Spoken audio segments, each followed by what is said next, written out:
इस मौके पर विशेष विषय पर हो रही है। सारे प्रैस वाले साथियों को दसना चाहते हैं भी अज की प्रैस कॉन्फ्रेंस साडी जथेबंदी भारतीय किसान एकता उगराहां वालों चोणां दे विषय पर हो रही है कि तुसीं चोणां दे विच हिस्सा क्यों नहीं लैंदे। बार बार ये गल चर्चा च आउंदी है। असीं चोणां नूं की समझदे हां, इहदे बारे चोणां दे विच असीं क्यों नहीं हिस्सा लैंदे, ना असीं किसी दी वोट पाउने हां, किसी ना असीं किसी दी सपोर्ट करदे हां, ना चोणां च हिस्सा लैंदे हां। वोटां वास्ते साडे केडर नूं खुली छुट्टी है, जिन्हों मर्जी वो पाउण, जिन्हों मर्जी वो ना पाउण।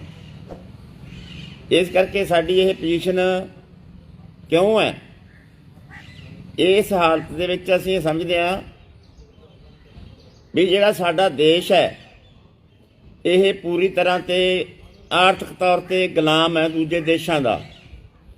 जिहड़े विकसित मुल्क ने उन्हां दीयां नीतियां साडे ते ठोसियां जांदियां ने। वो नीतियां जदों साडे ते लागू करदे ने वो साडे किरतियां दा, साडे आम लोकां दा, साधारण लोकां दा, बड़े तबकिਆਂ दा वो नुकसान करदियां ने। वो नीतियां बनदियां पार्लीमेंट तो बाहर ने ते पार्लीमेंट के हाकम ते साडी अफसरशाही उन्हां नीतियां ते पहरेदारी करदी है। जदों वो नीतियां साडे ते लागू हुंदियां ने उदों साडा कचुंबर निकलदा है ते कारपोरेटां दे मुनाफे वधदे ने। जिवें पिछले समय दे विच कहा जा सकता है कि कारपोरेट के 3 वड्डे इदारे जिहड़ा उन्हां दे हित पूर्ण की खातर बनाए हुए ने, WTO, कौमांतरी मुद्रा कोष ते संसार बैंक। ये 3 वड्डे इदारे ने जिहड़े नीतियां बनाउंदे ने साम्राजी देशां दियां, उन्हां दे पक्ष दियां ते विकासशील मुल्कां नूं लुੱਟ खसुੱਟ दे वास्ते वो साधन बनदे ने। वो नीतियां किसी पार्लीमेंट दे विच नहीं बनाईयां जांदियां। साडे पार्लीमेंट दे हाकम उन्हां नीतियां ते दस्तखत करदे ने। उन्हां दा नां भावें आर्थिक सुधार दिता जांदा है, उन्हां दा नां देश के विकास बारे कहा जाता भी देश इहदे नाल विकास करूगा, पर असल विच वो देश का नाश हुंदा है। जिवें देखा जा सकता है, जिवें 2013 की बाली दे विच एक वड्डी WTO के देशों की कॉन्फ्रेंस हुई, मीटिंग हुई, जिहदे विच संसार बैंक ने साडे हाकमां नूं झाड़ां पाईयां कि तुसीं पानी ते सबसिडी दे रहे हो, बिजली ते सबसिडी दे रहे हो, खेती कित्ते ते सबसिडी दे रहे हो, सबसिडियां देना बंद करो, तुसीं FCI नूं रद्द करो, तुसीं खेती दे अनाज दे बड़े बड़े भंडार जमा कीते हुए ने, ये काम करना सारा बंद करो। यानी इहदे ते साडे एक आर्थिक माहर ने अभयजीत सिंह ने उहते टिप्पणी की कि जेकर तुसीं अपने गोदाम खाली कर दोगे, FCI ते अनाज मंडियां कारपोरेट के हवाले कर दोगे तो देश नूं बड़े एक संकट का सामना ते भुखमरी का सामना करना पै सकता है। यानी उहदियां नीतियां दा उन्होंने विरोध किया, पर सरकार ने उन्होंने नहीं मन्निया। जिहड़ियां नीतियां उसे ते पहरेदारी की है, उहदे विच जे उदाहरणां वजों देखना होवे विद्या का निजीकरण, सेहत सेवावां का निजीकरण, हवाई अड्डे, रेल गड्डियां, कोले दियां खाणा ते बिजली बोर्ड का जिहड़ा पब्लिक सैक्टर है, जिहड़ा नो प्रॉफिट नो लॉस वाले इदारे सी, वो सारे दे सारे इदारे कारपोरेटां दे हवाले करके उन्होंने बड़े मुनाफे देने की खातर उन्होंने वो फैसले किए ने। आर्थिक सुधारां दे नां ते आ जिहड़े 3 काले कानून ने, ये काले कानून भी उन्हां आर्थिक सुधारां दे नां ते कहा गया किसानां नूं भी सोडा मुनाफा दुगना करने की खातर असीं ये कानून बनाए ने।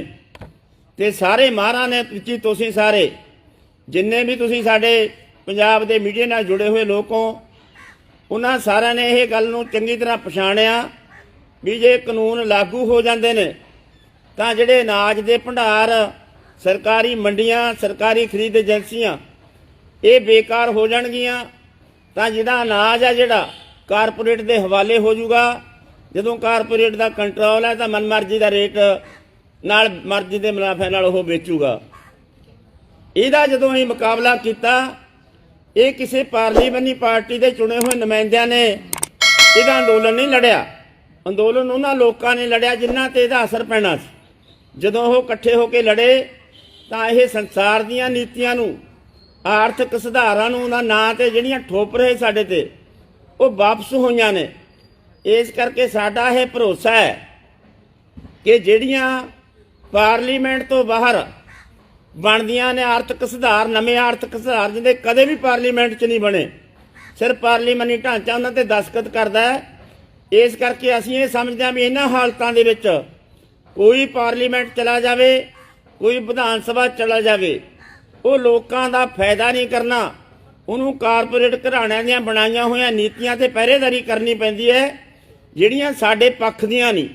ਇਸ ਕਰਕੇ ਇਹਦੇ ਨਾਲ ਜੇ ਇਹਨਾਂ ਨੂੰ ਹਟਾਉਣਾ ਹੈ, ਇਹਦਾ ਜਾਣੀ ਇਹਨਾਂ ਨੂੰ ਰੋਕਣਾ ਹੈ, ਤਾਂ ਇਹਦੇ ਬਰਾਬਰ ਦਾ ਇੱਕ ਮਾਡਲ ਲੈ ਕੇ ਆਉਣ ਦੀ ਜਿਹੜੀ ਗੱਲ ਹੈ, ਉਹ ਇੱਕ ਮਾਡਲ ਬਰਾਬਰ ਲੈ ਕੇ ਆਉਣਾ ਪੈਣਾ। ਉਹਦੇ ਤੇ ਸਾਡੇ ਅਗਲੇ ਸਾਥੀਆਂ ਨੇ ਗੱਲ ਕਰਨੀ ਹੈ। ਅਸੀਂ ਇਸ ਪ੍ਰੈਸ ਕਾਨਫਰੰਸ ਨੂੰ 3 ਪੋਰਸ਼ਨਾਂ ਦੇ ਵਿੱਚ ਵੰਡਿਆ। ਮੈਂ ਜਿਹੜਾ ਪਹਿਲਾ ਮਾਡਲ ਹੈ, ਵਿਕਾਸ ਮਾਡਲ, ਜਿਹੜੀਆਂ ਸਾਡੇ ਹਾਕਮ ਸਾਡੇ ਤੇ ਸੋਚ ਰਹੇ ਨੇ, ਉਹਦੇ ਤੇ ਮੋਟੇ ਤੌਰ ਤੇ ਤੁਹਾਡੇ ਨਾਲ ਗੱਲ ਸਾਂਝੀ ਕੀਤੀ ਹੈ। ਇਹਦੇ ਬਰਾਬਰ ਦਾ ਕਿਹੜਾ ਮਾਡਲ ਹੋਊਗਾ, ਉਹਦੇ ਸਾਡੇ ਸੂਬੇ ਦੇ ਜਨਰਲ ਸਕੱਤਰ ਸੁਖਦੇਵ ਸਿੰਘ ਕੋਕਰੀ ਕਲਾਂ ਆਪਣੀ ਗੱਲ ਰੱਖਣਗੇ। ਤੇ ਤੀਜੇ ਇਸ਼ੂ ਹੈ ਜਿਹੜਾ ਸਾਡਾ, ਉਹ ਝੰਡਾ ਸਿੰਘ ਜੇਠੂ ਕੇ ਸਾਡੇ ਸੂਬੇ ਦੇ ਸੀਨੀਅਰ ਮੀਤ ਪ੍ਰਧਾਨ ਨੇ, ਉਹ ਤੇ ਇਹ ਗੱਲ ਰੱਖਣਗੇ। ਫਿਰ ਤੁਹਾਡੇ ਜਵਾਬ ਸਵਾਲ ਸਾਡੇ ਤੇ ਹੋ ਸਕਦੇ ਨੇ। ਇਸ ਤੋਂ ਬਾਅਦ ਇਹਦੇ ਬਰਾਬਰ ਦਾ ਮਾਡਲ ਅਸੀਂ ਕਿਹੋ ਜਿਹਾ ਮਾਡਲ ਚਾਹੁੰਦੇ ਹਾਂ, ਇਹ ਤੇ ਗੱਲ ਰੱਖਣਗੇ ਸਾਡੇ ਸੂਬਾ ਜਨਰਲ ਸਕੱਤਰ ਸੁਖਦੇਵ ਸਿੰਘ ਕੋਕਰੀ ਕਲਾਂ।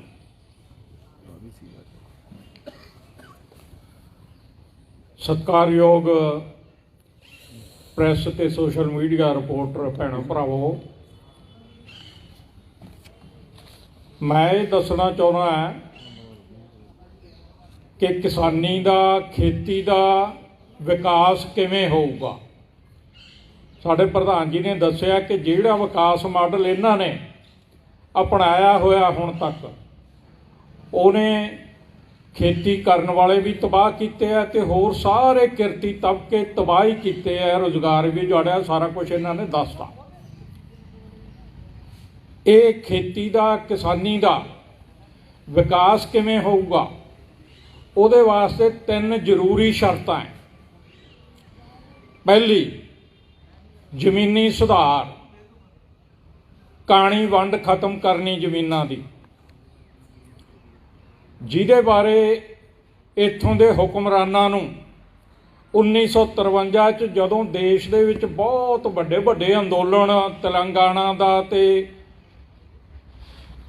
ਪੰਜਾਬ ਦੇ ਵਿੱਚ ਮੁਜ਼ਾਹਰਾ ਲਹਿਰ ਪੈਪਸੂ ਦੀ ਬਹੁਤ ਸਿਖਰਾਂ ਤੇ ਪਹੁੰਚੇ ਹੋਏ ਸੀਗੇ, ਉਹਦੇ ਦਬਾਅ ਥੱਲੇ ਉਹ 17.5 ਸਟੈਂਡਰਡ ਏਕੜ ਦਾ ਕਾਨੂੰਨ ਤਾਂ ਬਣਾਉਣਾ ਪੈ ਗਿਆ, ਜਿੱਥੇ ਜਿੱਥੇ ਲੜ ਕੇ ਲਾਗੂ ਕਰਾ ਲਿਆ ਉਹ ਤਾਂ ਕਰਾ ਲਿਆ, ਪਰ ਬਾਕੀ ਸਾਰੇ ਥਾਈਂ ਅਜੇ ਉਵੇਂ ਦਾ ਉਵੇਂ ਉਹ ਵੱਡੇ ਵੱਡੇ ਜਗੀਰਦਾਰ, ਜਿਨ੍ਹਾਂ ਨੂੰ ਪਹਿਲਾਂ ਬਾਦਸ਼ਾਹਾਂ ਨੇ ਤੇ ਫਿਰ ਬਰਤਾਨਵੀ ਸਾਮਰਾਜੀਆਂ ਨੇ ਜਗੀਰਾਂ ਸੌਂਪੀਆਂ ਸੀ, ਕਈ ਕਈ ਪਿੰਡਾਂ ਦੀਆਂ ਜ਼ਮੀਨਾਂ ਸੌਂਪੀਆਂ ਸੀ, ਉਹ ਜਗੀਰਦਾਰ ਅੱਜ ਵੀ ਪੂਰੇ ਭਾਰਤ ਦੇ ਵਿੱਚ ਲਗਭਗ 6 ਕਰੋੜ ਏਕੜ ਜ਼ਮੀਨ ਫਾਲਤੂ ਨਿਕਲਦੀ ਆ ਉਸ ਕਾਨੂੰਨ ਦੇ ਮੁਤਾਬਕ।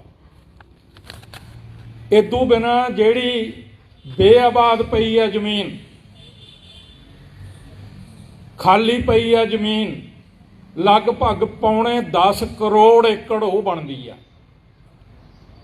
ਇਹ ਜਿੰਨੇ ਵੀ ਖੇਤੀ ਤੇ ਨਿਰਭਰ ਖੇਤ ਮਜ਼ਦੂਰ ਜਾਂ ਕਿਸਾਨ, ਖਾਸ ਕਰਕੇ ਬੇਜ਼ਮੀਨੇ ਕਿਸਾਨ ਜਾਂ ਥੋੜ੍ਹ ਜ਼ਮੀਨੇ ਕਿਸਾਨ, ਉਹਨਾਂ ਵਿੱਚ ਜੇ ਵੰਡੀ ਜਾਵੇ ਤਾਂ ਇਹ ਲਗਭਗ 5-5 ਏਕੜ ਜ਼ਮੀਨ ਆਉਂਦੀ ਹੈ ਸਾਰੀ ਆਬਾਦ ਕਰਕੇ। ਤੇ ਫਾਲਤੂ ਜ਼ਮੀਨ ਜਗੀਰਦਾਰਾਂ ਵਾਲੀ ਜੇ ਵੰਡਣੀ ਹੋਵੇ ਤਾਂ ਜਿਹੜੀ ਇਸ ਵੇਲੇ ਖੇਤੀ ਕਰਨ ਵਾਲੇ ਵੱਡੇ ਹਿੱਸੇ ਨੂੰ ਖੇਤ ਮਜ਼ਦੂਰ ਬੇਜ਼ਮੀਨੇ ਆ, ਤੇ ਜੇ ਪੂਰੇ ਭਾਰਤ ਦਾ ਡਾਟਾ ਬੇਸ਼ੱਕ ਨਹੀਂ ਮਿਲ ਸਕਿਆ, ਪਰ ਪੰਜਾਬ ਦਾ ਡਾਟਾ ਖੇਤੀਬਾੜੀ ਯੂਨੀਵਰਸਿਟੀ ਦੇ ਆਰਥਿਕ ਮਾਹਰ, ਉਹਦੇ ਮੁਤਾਬਕ ਪਿਛਲੇ ਨਵੀਆਂ ਆਰਥਿਕ ਨੀਤੀਆਂ ਨੇ, ਨਵੇਂ ਆਰਥਿਕ ਸੁਧਾਰਾਂ ਨੇ 2 ਲੱਖ ਕਿਸਾਨ ਤਾਂ ਇਹਨਾਂ ਨੇ ਉਜਾੜਤੇ, ਜ਼ਮੀਨਾਂ ਤੋਂ ਬਿਲਕੁਲ ਬੇਦਖਲ ਕਰਤੇ, ਜ਼ਮੀਨਾਂ ਖੋਹ ਲਈਆਂ ਉਹਨਾਂ ਦੀਆਂ।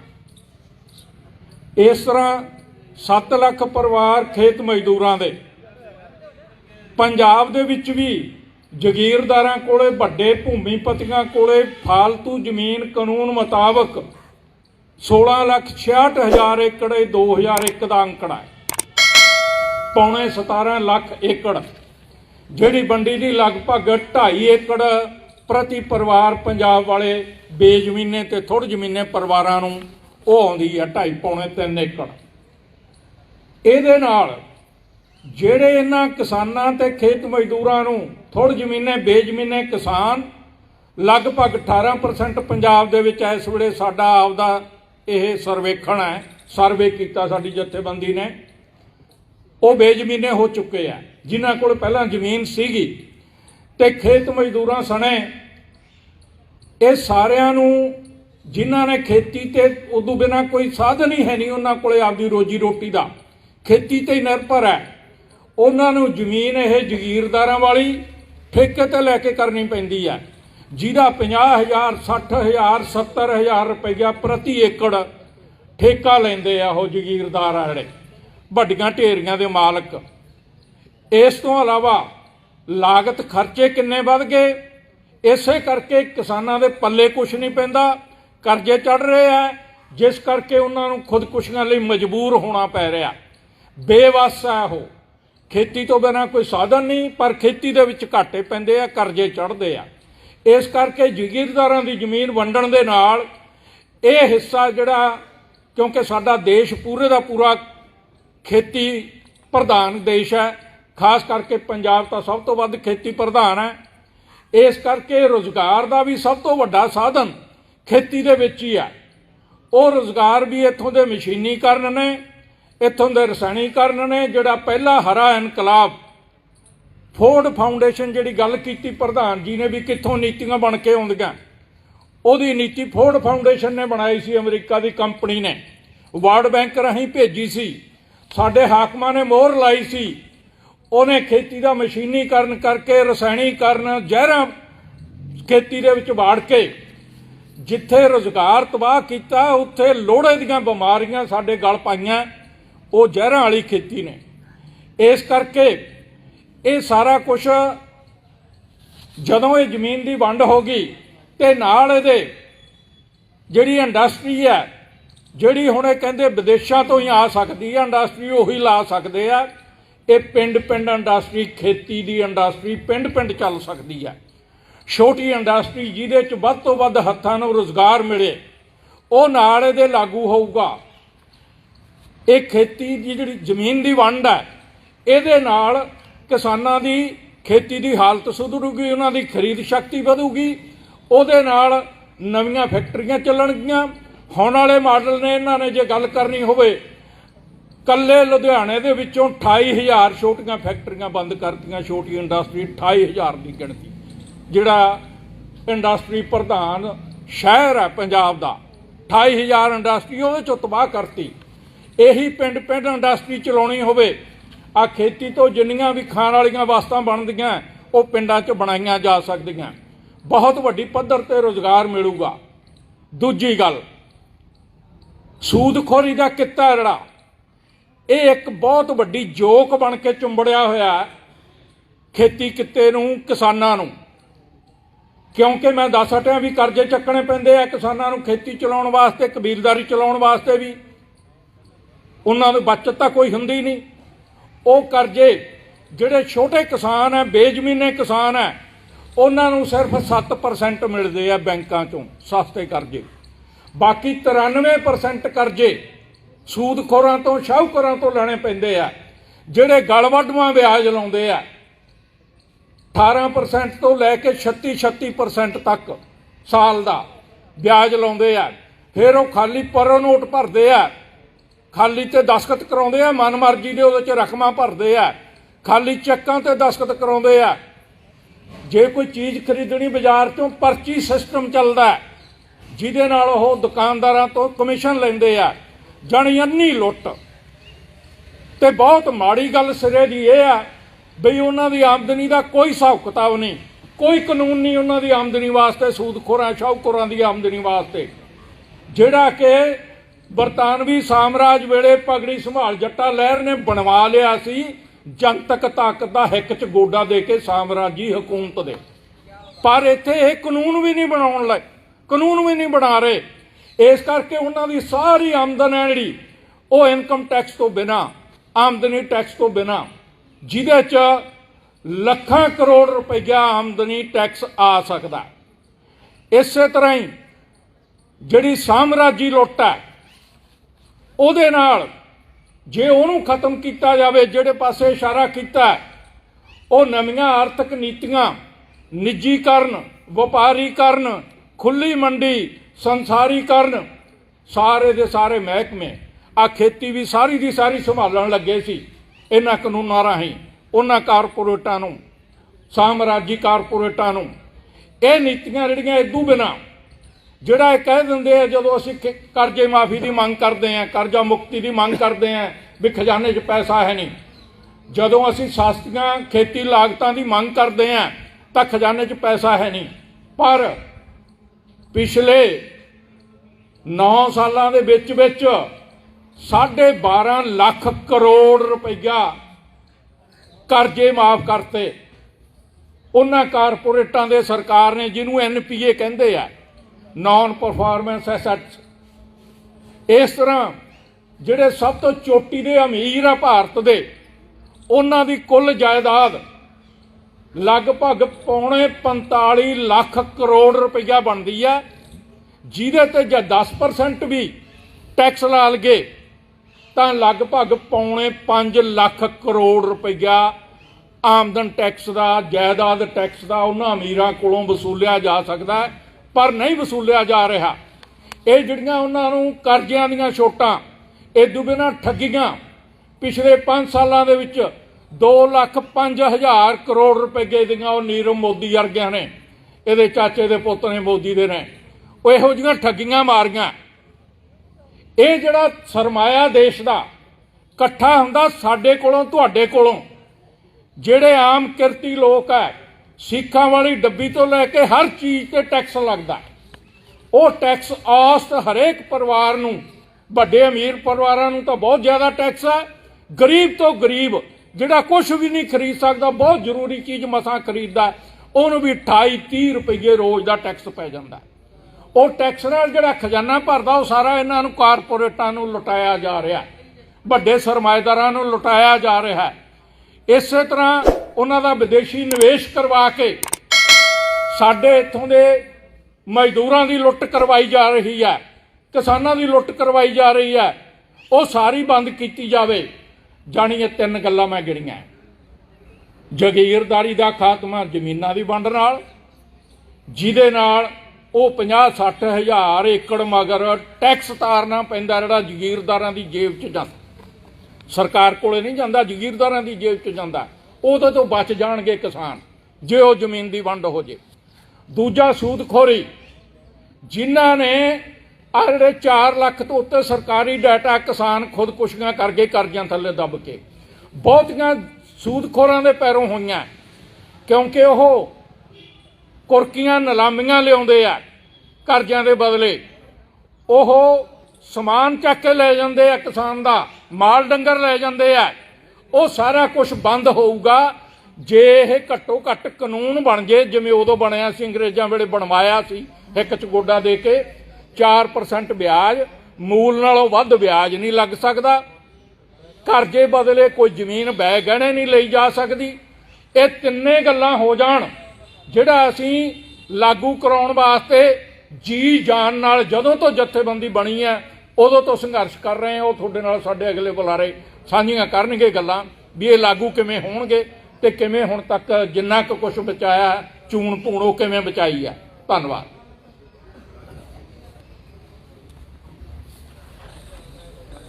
ਅੱਜ ਦੀ ਇਸ ਪ੍ਰੈਸ ਕਾਨਫਰੰਸ ਪਹੁੰਚੇ ਸਾਰੀ ਭੈਣ ਭਰਾ ਤੇ ਜਿੰਨੇ ਵੀ ਇਸ ਕਾਨਫਰੰਸ ਨੂੰ ਦੇਖ ਰਹੇ ਹੈ, ਸੁਣ ਰਹੇ ਆ, ਉਹਨਾਂ ਸਾਰਿਆਂ ਦਾ, ਤੁਹਾਡੇ ਸਮੇਤ ਸਾਰਿਆਂ ਦਾ ਧੰਨਵਾਦ।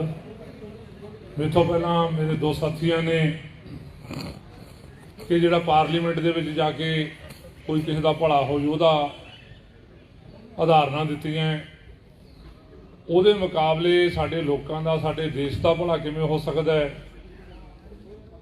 ਉਹ ਸਾਡੇ ਸੂਬੇ ਦੇ ਜਨ ਸਕੱਤਰ ਨੇ ਤੁਹਾਡੇ ਨਾਲ ਸਾਂਝੀਆਂ ਕੀਤੀਆਂ। ਤੀਜਾ ਜਿਹੜਾ ਵਿਸ਼ਾ ਮੇਰਾ ਹੈ ਕਿ ਲੋਕਾਂ ਦਾ ਭਲਾ ਕਿੱਧਰ ਦੀ ਹੋਣਾ ਹੈ, ਕੀ ਉਹ ਵੋਟਾਂ ਰਾਹੀਂ ਭਲਾ ਹੋ ਸਕਦਾ ਹੈ। ਅਸੀਂ ਇਸ ਨੂੰ ਰੱਦ ਕੀਤਾ ਕਿ ਵੋਟਾਂ ਵਾਲਾ ਚ ਕੋਈ ਜਾ ਕੇ ਪਾਰਲੀਮੈਂਟ ਜਾਂ ਵਿਧਾਨ ਸਭਾ ਜਾ ਕੇ ਲੋਕਾਂ ਦਾ ਕੁਛ ਨਹੀਂ ਕੋਈ ਸੰਭਾਲ ਸਕਦਾ।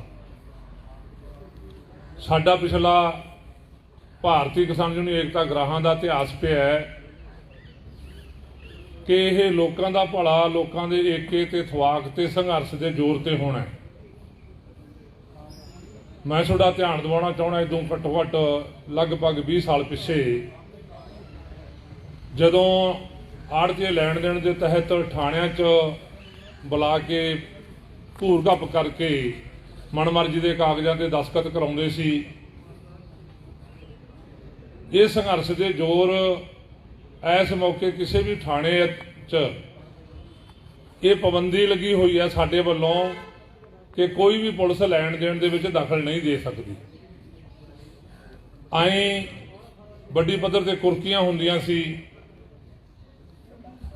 ਅਸੀਂ ਉਹ ਕਿਸੇ ਵੀ ਕਿਸਾਨ ਦੀ ਜਾਂ ਮਜ਼ਦੂਰ ਦੀ ਕੁਰਕੀ ਨਹੀਂ ਹੋਣ ਦਿੱਤੀ। ਉਹਦੇ ਤਹਿਤ ਅਸੀਂ ਇਹ ਗੱਲ ਦਾ ਦਾਅਵਾ ਕਰਦੇ ਹਾਂ ਕਿ ਲੱਖਾਂ ਏਕੜ ਜਿਹੜੀ ਜ਼ਮੀਨ ਹੈ ਉਹ ਅਸੀਂ ਬਚਾਈ ਹੈ ਲੋਕਾਂ ਦੀ,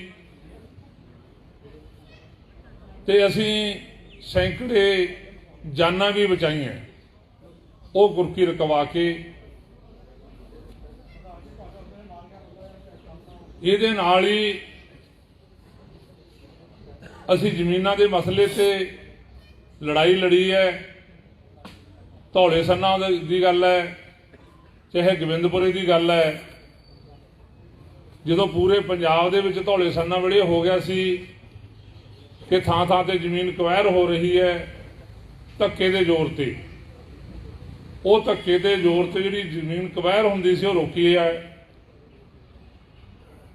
ਤੇ ਗੋਬਿੰਦਪੁਰੇ ਦੇ ਵਿੱਚ ਜਿਨ੍ਹਾਂ ਕਿਸਾਨਾਂ ਨੇ ਚੈੱਕ ਨਹੀਂ ਚੱਕੇ ਸੀ ਉਹ ਜ਼ਮੀਨ ਵਾਪਸ ਕਰਾਈ ਹੈ। ਉਸ ਪਿੰਡ ਦੇ ਜਿਹੜੇ ਮਜ਼ਦੂਰ ਸੀ ਕਿ ਜਿਨ੍ਹਾਂ ਨੇ ਚੈੱਕ ਚੱਕ ਲਈ, ਉਹਦੇ 'ਚ ਮਜ਼ਦੂਰਾਂ ਦਾ ਰੁਜ਼ਗਾਰ ਵੀ ਗਿਆ।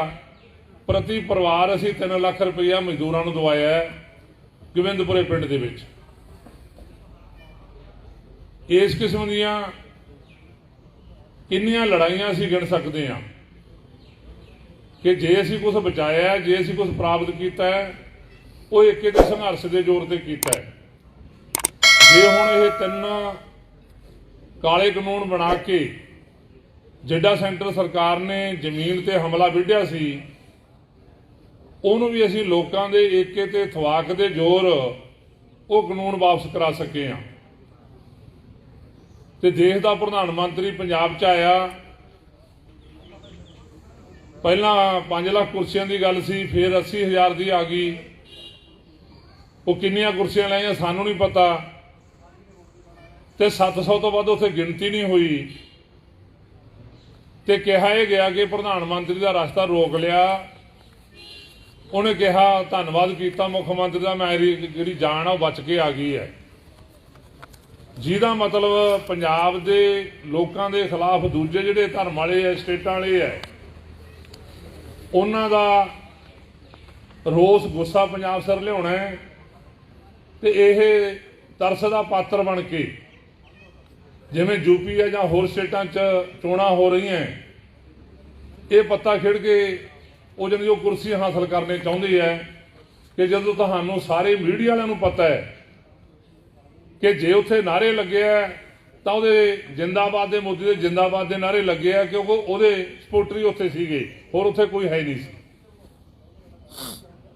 ਇਹਨਾਂ ਚੋਣਾਂ ਦੇ ਵਿੱਚ ਅਸੀਂ ਐ ਨਹੀਂ ਹੈਗਾ ਵੀ ਚੋਣਾਂ ਆ ਗਈਆਂ, ਜੇ ਸਾਡੇ ਬੁਲਾਰਿਆਂ ਨੇ ਕਿਹਾ ਵੀ ਅਸੀਂ ਨਾ ਕਿਸੇ ਦੀ ਸਪੋਰਟ ਕਰਦੇ ਹਾਂ, ਨਾ ਅਸੀਂ ਆਪ ਖੜੇ ਹੁੰਦੇ ਹਾਂ, ਕੀ ਫਿਰ ਅਸੀਂ ਚੋਣਾਂ ਦੇ ਦੌਰਾਨ ਕੋਈ ਵਿਹਲੇ ਬਹਿਨੇ ਆ? ਨਹੀਂ, ਆਏ ਚੋਣਾਂ ਦੇ ਵਿੱਚ ਜਿੰਨਾ ਅਸੀਂ ਜ਼ੋਰ ਐਜੀਟੇਸ਼ਨ ਵੇਲੇ, ਲੜਨ ਵੇਲੇ ਲਾਉਣੇ ਆ, ਉਦੋਂ ਵੀ ਵੱਧ ਜ਼ੋਰ ਅਸੀਂ ਚੋਣਾਂ ਮੌਕੇ ਲਾਉਣੇ ਆ, ਲੋਕਾਂ ਨੂੰ ਇਹ ਗੱਲ ਸਮਝਾਉਣ ਦੇ ਲਈ ਕਿ ਜੇ ਤੁਹਾਡਾ ਕੁਝ ਬਣਨਾ ਹੈ, ਤੁਹਾਡੇ ਏਕੇ ਤੇ ਥਵਾਕ ਨਾ ਬਣਨਾ ਹੈ। ਇਹ ਜਿਹੜੀਆਂ ਚੋਣਾਂ ਹੈ, ਇਹ ਸਾਡੇ ਲੋਕਾਂ ਤੇ ਹਮਲਾ ਹੈ। ਸਾਡੇ ਲੋਕਾਂ ਨੂੰ ਪਾੜਦੀਆਂ ਤਰ੍ਹਾਂ ਤਰ੍ਹਾਂ ਦੇ ਨਾਲ, ਧਰਮਾਂ ਦੇ ਆਧਾਰ ਤੇ ਪਾੜਦੀਆਂ, ਜਾਤਾਂ ਦੇ ਆਧਾਰ ਤੇ ਪਾੜਦੀਆਂ, ਇਲਾਕਿਆਂ ਦੇ ਆਧਾਰ ਤੇ ਪਾੜਦੀਆਂ। ਇਹੋ ਜਿਹੀਆਂ ਕੋਈ ਚੋਣਾਂ ਨਹੀਂ ਹੋਣੀਆਂ ਜਦੋਂ ਦੀਆਂ ਹੋਣ ਲੱਗੀਆਂ ਕਿ ਕੋਈ ਚੋਣਾਂ ਇੰਨੇ ਸੁੱਖ ਸਾਂਦ ਨਾਲ ਸਿਰੇ ਚੜ ਗਈਆਂ ਹੋਣ ਜਿਹਦੇ 'ਚ ਕੋਈ ਲੜਾਈ ਝਗੜਾ ਜਾਂ ਕਤਲੇਆਮ ਨਾ ਹੋਇਆ ਹੋਵੇ। ਕਿਸੇ 'ਚ ਬਹੁਤ ਜ਼ਿਆਦਾ ਹੋਇਆ, ਕਿਸੇ 'ਚ ਘੱਟ ਹੋਇਆ। ਤੇ ਜਦੋਂ ਕਿਤੇ ਪੰਚਾਇਤੀ ਚੋਣਾਂ ਹੁੰਦੀਆਂ ਉਹ ਤਾਂ ਪਿੰਡਾਂ 'ਚ ਲੀਖ ਨਿਕਲਦੀ ਆ, ਕਿਸ ਜਿੱਤਿਆ ਸਰਪੰਚ, ਕਿ ਹਰਿਆ ਸਰਪੰਚ। ਏਡਾ ਵੱਡਾ ਸਾਡੇ ਤੇ ਹਮਲਾ ਲੋਕਾਂ ਦੇ ਏਕੇ ਤੇ ਥਵਾਕ ਨੂੰ ਪਾੜਨ ਦਾ। ਤੇ ਇਹਨਾਂ ਚੋਣਾਂ ਦੇ ਮੌਕੇ ਅਸੀਂ ਲੋਕਾਂ ਨੂੰ ਇਹ ਗੱਲ ਸਮਝਾਉਨੇ ਆ ਕਿ ਠੀਕ ਹੈ, ਤੁਹਾਡੀ ਮਰਜ਼ੀ ਹੈ, ਵੋਟ ਜਿਹਨੂੰ ਮਰਜ਼ੀ ਪਾ ਲਓ। ਆ ਜਿਹੜੀ ਇੱਕ ਦੂਜੇ ਦੇ ਪ੍ਰਤੀ ਲੜਾਈ ਹੋਣੀ ਹੈ ਧਰਮ ਦੇ ਆਧਾਰ ਤੇ, ਜਾਤ ਦੇ ਆਧਾਰ ਤੇ, ਕਈ ਵਾਰ ਤਾਂ ਇੱਕ ਪਰਿਵਾਰ 'ਚ ਲੜਾਈ ਹੋ ਜਾਂਦੀ ਹੈ ਕਿ ਫਲਾਨਾ ਜਿੱਤੂ, ਕੌਣ ਜਿੱਤੂ, ਮੇਰੇ ਨਾਲ ਸ਼ਰਤਾਂ ਲਾ ਲਓ। ਸ਼ਰਤਾਂ ਲੱਗਦੀਆਂ। ਇਹਦੇ ਨਾਲ ਜਦੋਂ ਅਸੀਂ ਚੋਣਾਂ 'ਚ ਮੁਹਿੰਮ ਲਿਜਾਂਦੇ ਆ, ਕੱਲੀ ਅਸੀਂ ਮੁਹਿੰਮ ਹੀ ਨਹੀਂ ਲਿਜਾਂਦੇ ਕਿ ਕਿਸਾਨਾਂ ਦਾ ਕਿਵੇਂ ਮਸਲਾ ਸੂਤ ਆਊਗਾ। ਅਸੀਂ ਮੁਹਿੰਮ ਇਹ ਲਿਜਾਂਦੇ ਆ ਕਿ ਜਿਹੜੀਆਂ ਨਵੀਆਂ ਆਰਥਿਕ ਨੀਤੀਆਂ ਦੇ ਤਹਿਤ ਹਮਲਾ ਉਹ ਇਕੱਲੇ ਕਿਸਾਨਾਂ ਤੇ ਨਹੀਂ, ਉਸੇ ਦਾ ਸਿੱਟਾ ਬੇਰੁਜ਼ਗਾਰੀ ਹੈ, ਉਸੇ ਦਾ ਸਿੱਟਾ ਮਹਿੰਗਾਈ ਹੈ, ਵੱਡੀ ਪੱਧਰ ਤੇ ਬੇਰੁਜ਼ਗਾਰੀ ਹੈ। ਕੁੱਲ ਜਿਹੜੇ ਤਬਕੇ ਹੈ ਉਹ ਇਹ ਨਵੀਆਂ ਆਰਥਿਕ ਨੀਤੀਆਂ ਦੀ ਮਾਰ ਚੱਲ ਰਹੇ ਹੈ। ਤੇ ਸਾਡਾ ਬਹੁਤ ਜ਼ੋਰ ਹੁੰਦਾ ਹੈ ਚੋਣਾਂ ਦੇ ਮੌਕੇ ਕਿ ਅਸੀਂ ਸਾਰਿਆਂ ਨੂੰ ਇੱਕ ਥਾਂ ਇਕੱਠੇ ਕਰਕੇ ਕਿ ਸਾਡਾ ਮਸਲਾ ਸਾਂਝਾ ਬਣਦਾ ਹੈ। ਸਾਡਾ ਜਿਹੜਾ ਨੀਤੀਆਂ ਲਾਗੂ ਕਰਨ ਵਾਲਾ ਸਾਮਰਾਜ ਹੈ ਜਾਂ ਇੱਥੋਂ ਦੀ ਸੈਂਟਰ ਦੀ ਸਰਕਾਰ ਹੈ, ਉਹ ਵੀ ਸਾਡੀ ਸਾਂਝੀ ਦੁਸ਼ਮਣ ਬਣਦੀ ਹੈ। ਆਏ ਵਾਰ ਅਸੀਂ ਮੁਹਿੰਮ ਲਿਜਾਂਦੇ ਆ। ਪਿਛਲੀਆਂ ਚੋਣਾਂ 'ਚ ਵੀ ਅਸੀਂ ਕਮੇਟੀ ਬਣਾਈ ਵਿਅਕਤੀਆਂ ਦੇ ਆਧਾਰ ਤੇ, ਸਮਾਜ ਬਦਲੋ, ਰਾਜ ਬਦਲੋ। ਜਦੋਂ ਚੋਣਾਂ ਨਾਲ ਕੋਈ ਬਦਲਣ ਦੀ ਗੱਲ ਕਹਿੰਦੇ ਆ, ਮਨਮੋਹਨ ਸਿੰਘ ਪ੍ਰਧਾਨ ਮੰਤਰੀ ਰਿਹਾ, ਸਾਨੂੰ ਨਹੀਂ ਲੱਗਦਾ ਕਿਸੇ ਥਾਂ ਤੇ ਵੀ ਉਹਨੇ ਵੋਟਾਂ 'ਚ ਖੜਾ ਹੋਇਆ। ਜੇਤਲੀ ਸਾਹਿਬ ਅੰਮ੍ਰਿਤਸਰ ਤੋਂ ਹਰਾਤੇ ਤੇ ਚੱਕਿਆ ਨੂੰ ਸੈਂਟਰ ਦਾ ਖਜ਼ਾਨਾ ਸੰਭਾਤਾ।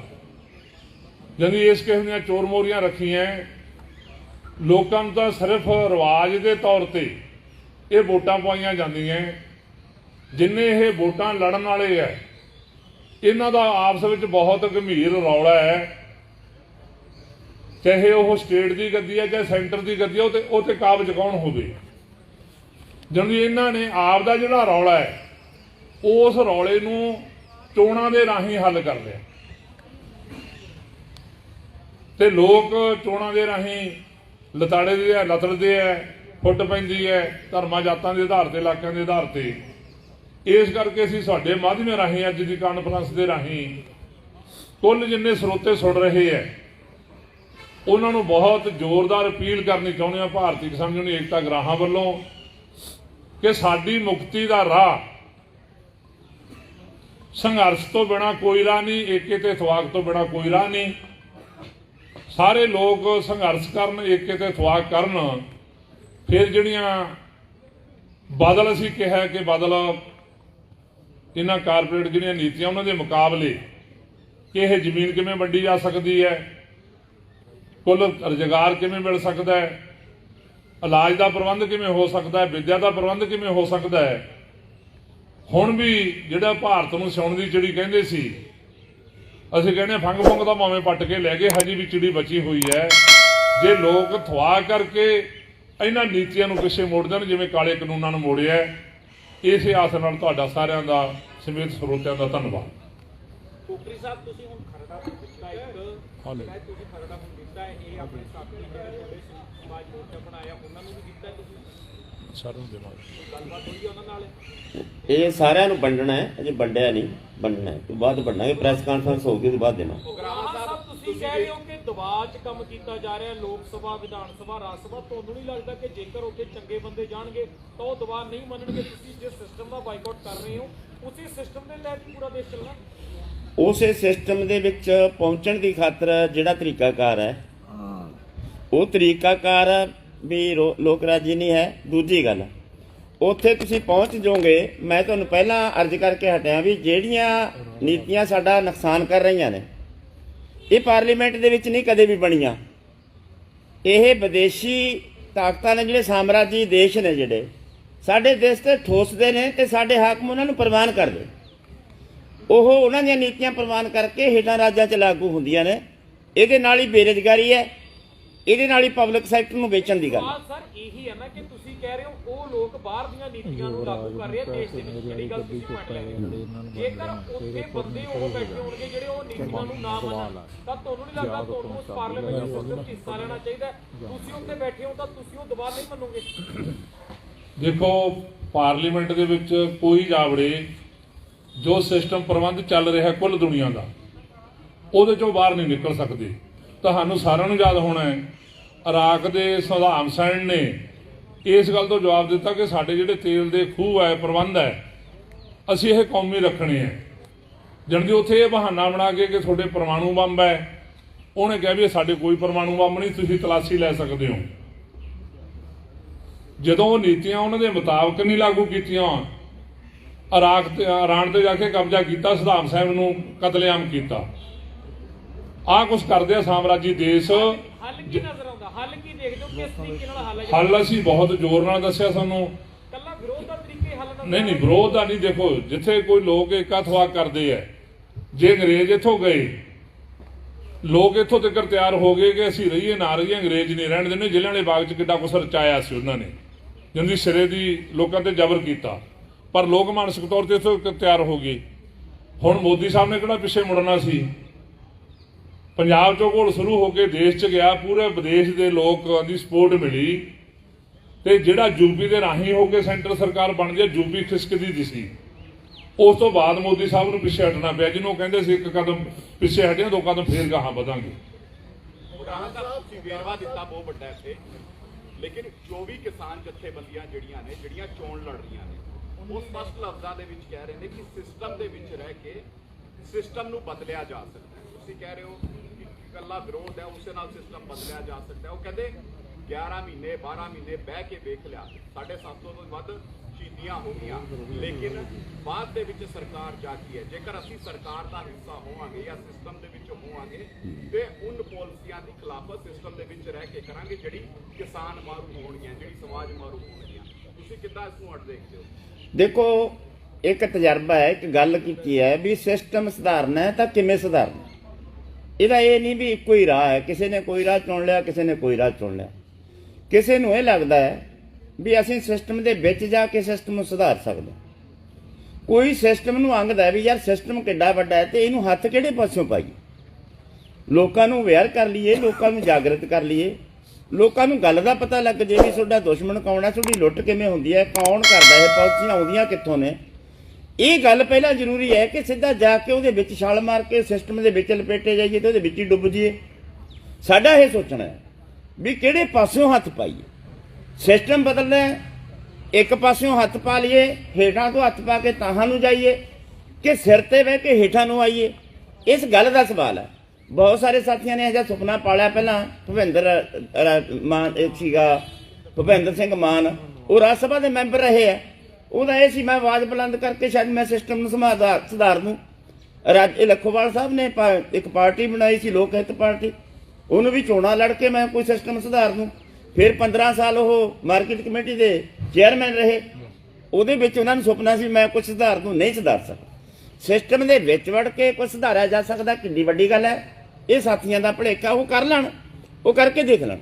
ਪਰ ਅਸੀਂ ਇਹ ਸਮਝਦੇ ਹਾਂ ਅਸੀਂ ਸਿਸਟਮ ਨੂੰ ਇੱਕ ਪਾਸੋਂ ਲੋਕਾਂ ਨੂੰ ਅਵੇਅਰ ਕਰਕੇ, ਲੋਕਾਂ ਨੂੰ ਜਾਗਰਤ ਕਰਕੇ, ਜਿਵੇਂ ਤੁਸੀਂ ਇੱਕ ਮੈਂ ਤੁਹਾਨੂੰ ਉਦਾਹਰਨ ਦੇਣਾ ਚਾਹੁੰਦਾ, ਲੰਮੀ ਜਾਂਦੀ ਹੈ ਗੱਲ ਆਪਣੀ, ਵੀ ਜਿਹੜਾ ਆਹ ਘੋਲ ਅੰਦੋਲਨ ਲੜਿਆ, ਇਹ ਅੰਦੋਲਨ ਦਾ ਜਿੱਤ ਦਾ ਕਾਰਨ ਇਹ ਹੈ ਵੀ ਇਹਦੇ ਚ ਕੋਈ ਸਿਆਸੀ ਪਾਰਟੀ ਨਹੀਂ ਸੀ ਸਟੇਜ ਤੇ ਚੜ੍ਹਨ ਦਿੱਤੀ, ਕੋਈ ਧਰਮ ਦਾ ਨਹੀਂ ਬਣ ਦਿੱਤਾ, ਕਿਸੇ ਰਾਜ ਦਾ ਨਹੀਂ ਬਣ ਦਿੱਤਾ, ਕਿਸੇ ਇੱਕ ਕਿੱਤੇ ਦਾ ਘੋਲ ਨਹੀਂ ਬਣਿਆ। ਜੇ ਪਹਿਲਾਂ ਨਹੀਂ ਪੋਲੀਟੀਕਲ ਤਾਂ ਅਸੀਂ ਵੀ ਪੋਲੀਟੀਕਲ ਆ ਬਾਈ। ਤੁਸੀਂ ਕਿਸੇ ਨੂੰ ਪੋਲੀਟੀਕਲ ਕਿਵੇਂ ਆ? ਪੋਲੀਟੀਕਲ ਹੋਣਾ ਇੱਕ ਟ੍ਰੇਡ ਆਰਗੇਨਾਈਜੇਸ਼ਨ ਦੇ ਵਿੱਚ ਬੰਦਾ ਹੋਣਾ, ਪੋਲੀਟੀਕਲ ਪਾਰਟੀ ਹੁਣ ਦੇਖੋ ਪੋਲੀਟੀਕਲ ਪਾਰਟੀਆਂ ਨਹੀਂ ਚੋਣ ਲੜ ਰਹੀਆਂ, ਪਾਰਟੀਆਂ ਤਾਂ ਚੋਣ ਲੜਦੀਆਂ ਨੇ, ਉਹਨਾਂ ਦੇ ਟ੍ਰੇਡ ਆਰਗੇਨਾਈਜੇਸ਼ਨਾਂ ਹੋਣਾ, ਕਿਸਾਨ ਆਰਗੇਨਾਈਜੇਸ਼ਨ ਹੋਣਾ ਅੱਡ ਗੱਲ ਹੈ। ਇਹ ਸਾਡੀ ਮਾਨਤਾ, ਉਹ ਆ ਸਕਦੇ ਆ ਵਿੱਚ।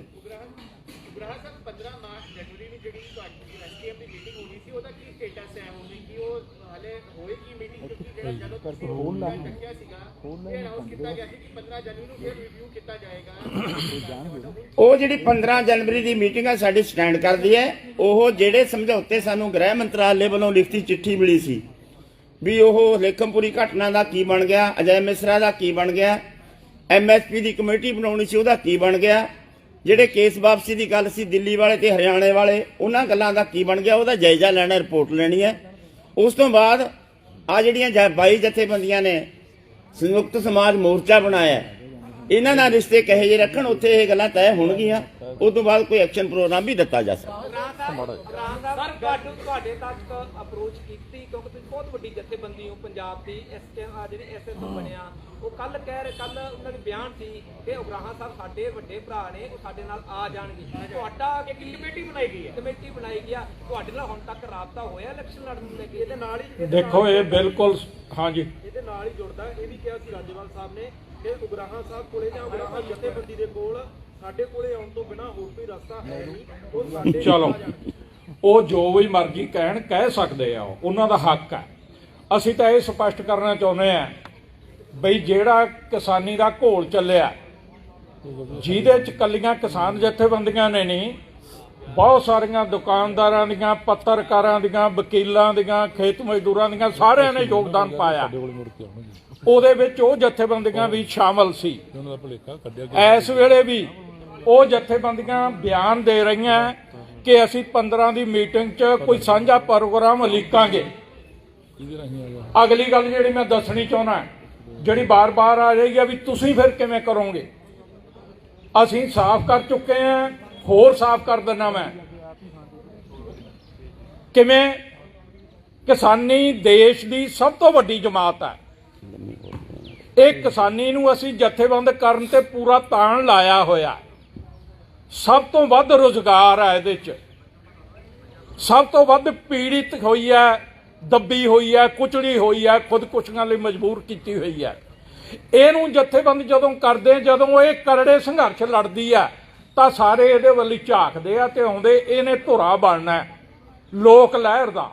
ਅਸੀਂ ਲੋਕ ਲਹਿਰ ਬਣਾਉਣ ਵਾਸਤੇ ਸਾਡੀ ਸਿਆਸਤ ਇਹ ਹੈ ਜਥੇਬੰਦੀ ਦੀ, ਚੋਣਾਂ 'ਚ ਨਹੀਂ। ਅਸੀਂ ਤਾਂ ਲੋਕ ਲਹਿਰ ਬਣਾਉਣੀ ਹੈ। ਚੋਣਾਂ ਰਾਹੀਂ ਲੋਕ ਲਹਿਰ ਨਹੀਂ ਬਣ ਸਕਦੀ, ਵੋਟਾਂ ਰਾਹੀਂ ਲੋਕ ਲਹਿਰ ਨਹੀਂ ਬਣ ਸਕਦੀ। ਅਸੀਂ ਲੋਕ ਲਹਿਰ ਬਣਾਉਣੀ ਹੈ ਜਿਹਦਾ ਧੁਰਾ ਕਿਸਾਨੀ ਨੇ ਬਣਨਾ। ਅਸੀਂ ਤਾਂ ਇਹ ਵੀ ਚਾਹਾਂਗੇ ਕਿ ਜਿੱਦਾਂ ਭੁਲੇਖਾ ਨਿਕਲ ਗਿਆ 24 ਜਾਂ 22 ਜਥੇਬੰਦੀਆਂ ਦਾ ਚੋਣ ਲੜਨ ਵਾਲਾ, ਇਹਦੇ ਰਾਹੀਂ ਸੁਧਾਰ ਕਰਨ ਵਾਲਾ, ਕਿਸਾਨ ਪੱਖੀ ਨੀਤੀਆਂ ਲਿਆਉਣ ਵਾਲਾ, ਉਹ ਵੀ ਕਹਿ ਰਹੇ ਆ ਵੀ ਅਸੀਂ ਸੰਯੁਕਤ ਮੋਰਚੇ ਦੇ ਵਿੱਚ ਹੈ। ਅਸੀਂ ਵੀ ਸਮਝਦੇ ਹਾਂ ਵੀ ਵਿੱਚ ਹੀ ਆ। ਜੇ ਉਹ ਇੱਕ ਵਾਰੀ ਜਿੱਤ, ਆਪਾਂ ਵੱਡੀ ਜਿੱਤ ਲਈ, ਲੋਕਾਂ ਨੇ ਗਾਹਾਂ ਮੰਗਾਂ ਖੜੀਆਂ, ਉਹਦੇ ਵਿੱਚੋਂ ਵੀ ਖੜੀਆਂ MSP ਵਾਲੀ ਜਾਂ ਕੇਸਾਂ ਦੀ ਵਾਪਸੀ ਵਾਲੀ ਜਾਂ ਲਖੀਮਪੁਰ ਵਾਲੀ, ਆਹ ਵੱਡੀਆਂ ਮੰਗਾਂ ਜਿਹੜੀਆਂ ਹੈਗੀਆਂ ਇਹ ਵੀ ਖੜੀਆਂ। ਇਹਨਾਂ ਤੇ ਏਕਾ ਬਣਾਈ ਰੱਖਾਂਗੇ, ਉਹਨਾਂ ਨਾਲ ਵੀ ਤੇ ਹੋਰ ਜਥੇਬੰਦੀਆਂ ਨਾਲ ਵੀ। ਪੂਰੇ ਦੇਸ਼ ਦੀ ਲੋਕ ਲਹਿਰ ਪੈਦਾ ਕਰਨ ਦਾ ਸਾਡਾ ਟੀਚਾ ਹੈ। ਸਾਡੀ ਜਥੇਬੰਦੀ ਦੇ ਵਿਧਾਨ 'ਚ ਇਹ ਗੱਲਾਂ ਲਿਖੀਆਂ ਹੋਈਆਂ। ਉਹਦੇ ਸਿਰ ਤੇ ਆਹ ਤਬਦੀਲੀਆਂ ਜਿਹੜੀਆਂ ਚਾਹੁੰਦੇ ਆ ਵੀ ਕਾਰਪੋਰੇਟ ਸਾਮਰਾਜੀਆਂ ਦਾ ਜਿਹੜਾ ਸਾਡੇ ਤੇ ਗਲਬਾ ਹੈ, ਚੋਰ ਗੁਲਾਮੀ ਚੱਲ ਰਹੀ ਹੈ ਇਸ ਵੇਲੇ, ਸਿੱਧੀ ਗੁਲਾਮੀ ਬੇਸ਼ੱਕ ਨਹੀਂ, ਉਹ ਵੀ ਖਤਮ ਹੋਵੇ। ਤੇ ਜਿਹੜਾ ਆਹ ਸੂਦਖੋਰਾਂ ਦਾ, ਜਗੀਰਦਾਰਾਂ ਦਾ ਗਲਬਾ, ਖੇਤੀ ਦੀ ਕਮਾਈ ਅੱਧੀ ਇਹੀ ਖਾ ਜਾਂਦੇ ਆ, ਅੱਧੀ ਕਾਰਪੋਰੇਟ ਲੈ ਜਾਂਦੇ ਲੁੱਟ ਕੇ, ਇਹ ਸਾਰਾ ਕੁਝ ਖਤਮ ਕਰਨ ਤੇ ਸਾਡਾ ਤਾਣ ਲੱਗਿਆ ਹੋਇਆ। ਉਹਦੇ ਦੁਆਲੇ ਲੋਕ ਲਹਿਰ ਬਣਨੀ ਹੈ। ਉਦੋਂ ਮਗਰੋਂ ਲੋਕ ਸੋਚ ਲੈਣਗੇ ਵੀ ਹੁਣ ਬੁਨਿਆਦੀ ਤਬਦੀਲੀ, ਲੋਕਾਂ ਦੀ ਪੁੱਗਤ, ਕਿਸਾਨਾਂ, ਮਜ਼ਦੂਰਾਂ, ਕਿਰਤੀਆਂ ਦੀ ਪੁੱਗਤ ਕਿਵੇਂ ਲਿਆਉਣੀ ਹੈ। ਕੋਈ ਪੋਲੀਟੀਕਲ ਪਾਰਟੀ ਵੀ ਵਿੱਚੋਂ ਨਿਕਲ ਸਕਦੀ ਹੈ, ਜਿਵੇਂ ਇਸ ਘੋਲ ਦੇ ਵਿੱਚੋਂ ਸੰਯੁਕਤ ਮੋਰਚਾ ਨਿਕਲਿਆ। ਕਦੇ ਨਹੀਂ ਸੀ ਇਸ ਤਰ੍ਹਾਂ ਏਕਾ ਹੋਇਆ ਜਥੇਬੰਦੀਆਂ ਦਾ। ਐਂ ਜਦੋਂ ਲਹਿਰ ਵਧੂਗੀ, ਉਹਦੇ ਵਿੱਚੋਂ ਨਵੇਂ-ਨਵੇਂ ਤਰੀਕੇ, ਨਵੇਂ-ਨਵੇਂ ਰੂਪ ਕੱਢੇ ਜਾਣਗੇ। ਇਹ ਸਾਡਾ ਟੀਚਾ। ਮੈਂ ਇੱਕ ਮਿੰਟ ਜੀ, ਮੈਂ ਇਹਦੀ ਥੋੜੀ ਗੱਲ ਦਾ ਵਾਅਦਾ ਕਰਨਾ ਚਾਹੁੰਦਾ ਹਾਂ। ਜਿਹੜਾ ਸੀਗਾ ਵੀ ਰਾਜੇ ਵਾਲੇ ਕਹਿੰਦੇ ਜੀ ਗ੍ਰਾਹਾਂ ਵਾਲੇ ਸਾਹਿਬ ਤਾਂ ਸਾਡੀ ਗੱਲ ਹੋ ਗਈ, ਆਉਣਗੇ।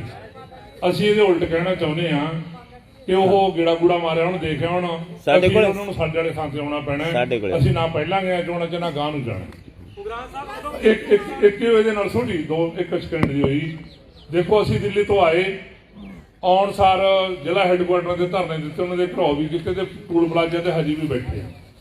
ਜੇ ਤੁਹਾਡੀ ਮੰਨ ਲਈ ਅਸੀਂ ਚੋਣਾਂ ਲੜਨੀਆਂ ਹੋਣ, ਮੰਨ ਲਓ ਅਸੀਂ ਆ 5 ਚੋਣਾਂ ਜਾ ਵੜੇ, ਪਿੱਛੇ ਸਾਡਾ ਸੰਘਰਸ਼ ਕੌਣ ਚਲਾਊਗਾ?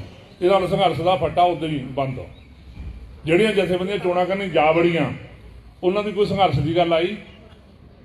2 ਮਹੀਨੇ ਰਹਿਣ, 3 ਮਹੀਨੇ ਚੱਲੇ ਉਧਰ ਗੇੜ 'ਚ ਜਾਂ ਕੋਈ ਬਣ ਜਾਣ, ਜਾਨੀ ਜਿਹੜਾ ਉਹਦਾ ਸੰਘਰਸ਼ ਦੇ ਜ਼ੋਰ ਤੇ ਕੁਛ ਅਸੀਂ ਮਨਾਇਆ ਸੀ ਸੈਂਟਰ ਤੋਂ, ਉਹ ਤੋਂ ਤਾਂ ਪਾਸੇ ਹੋ ਗਿਆ, ਉਹਦਾ ਹਰਜਾ ਤਾਂ ਹੋ ਗਿਆ ਇੱਕ ਪੱਧਰ ਤੇ।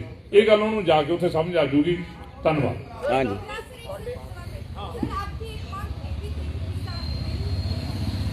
दिल्ली में जब किसान आंदोलन चला, वहाँ पर जो किसान शहीद हुए हैं, मांग को लेकर आप पंजाब सरकार से मिले थे कल, कितना आंकड़ा आपने पंजाब सरकार को दिया था? जो किसान शहीद हुए थे, कितनों को नौकरी दी गई और कितनों को मुआवजा?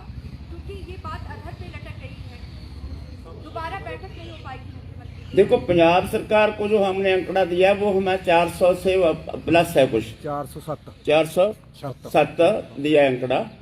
उसमें से मेरे ख्याल में 180 लोगों को, जो शहीद हुए परिवार है, उनको नौकरी मिल गई है।